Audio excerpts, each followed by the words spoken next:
നമ്മളോട് ഒരാളെ ബ്ലോക്ക് ചെയ്യാൻ പറയുമ്പോൾ നമ്മൾ എന്താ ചെയ്യുക? ബാക്കിൽ നിന്നും പോയി അയാളുടെ കൈ രണ്ടും എടുത്ത് ലോക്ക് ചെയ്യും, അല്ലെങ്കിൽ കാലി പിടിച്ച് വലിക്കും, അല്ലെ തലയെടുത്ത് നമ്മുടെ കഷത്തിന്റെ ആ ഭാഗത്തോട്ട് വെച്ചിട്ട് പുള്ളിയെ അങ്ങോട്ട് വലിച്ചു മാറ്റും. പക്ഷെ ഇവിടെ അപ്സരയും അർജുനും കൂടി എന്ത് തേങ്ങയാണ് ഈ കാണിക്കുന്നത് എന്നാണ് എനിക്ക് ചോദിക്കാനുള്ളത്. അപ്സരയുടെ ഒരു കൈ ടീഷർട്ടിലും മറ്റേ കൈ ജിൻഡോയുടെ പ്രൈവറ്റ് പാർട്ടിലും. അർജുൻ ഇടിക്കുന്നതും ജിൻഡോയുടെ പ്രൈവറ്റ് പാർട്ടിലാണ്. ഇടിക്കുവോ മാന്തുവോ എന്താണ് അർജുൻ ഈ കാണിക്കുന്നത്? ഇതൊന്നും ജിൻഡോ ചോദ്യം ചെയ്യില്ല, എല്ലാം ഗെയിം സ്പീഡിൽ എടുക്കുകയുള്ളൂ. പക്ഷെ എനിക്ക് ചോദിക്കാനുണ്ട്, സ്ത്രീകൾക്ക് മാത്രമേ ഉള്ളൂ ഈ പ്രൈവറ്റ് പാർട്ടും ബാഡ് ടച്ചും പിന്നെ ആ സീനും ഒക്കെ? ആണുങ്ങൾക്കും ഉണ്ട്. ഏതൊരു ജെൻഡർ ഓറിയന്റേഷനിൽ പെട്ട ഏതൊരാൾക്കും ഉണ്ട്. ഒരാളുടെ ചന്തിയിൽ കയറി പിടിച്ചാണോ അയാളെ പിടിച്ചു മാറ്റുന്നത്?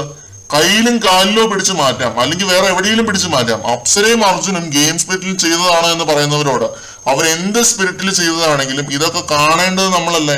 കണ്ണെന്ന് പറയുന്ന സാധനമല്ലേ ഈ ഷോയുടെ ലോഗോയിലും ഉള്ളത്? ആ കണ്ണ് തന്നിരിക്കുന്നത് സത്യങ്ങൾക്ക് നേരെ കണ്ണടയ്ക്കാൻ വേണ്ടിയിട്ടാണോ? ശരണ്യയും നോറയും ഇവൻ ഗബ്രി വരെ എന്തൊക്കെയാണ് ജിൻഡോയ്ക്ക് നേരെ ആരോപിച്ചത്? അപ്പോഴൊക്കെ ജിൻഡോയെ തെറി വിളിച്ചവരോടാണ് ഞാൻ ഈ സംസാരിക്കുന്നത്. അപ്സരയും അർജുനും ഈ ചെയ്തത് ചോദ്യം ചെയ്യാൻ ആരുമില്ലേ? ചന്തിയിൽ കയറി പിടിച്ചു മാറ്റുന്നു, നാണമില്ലാത്ത നിങ്ങള്.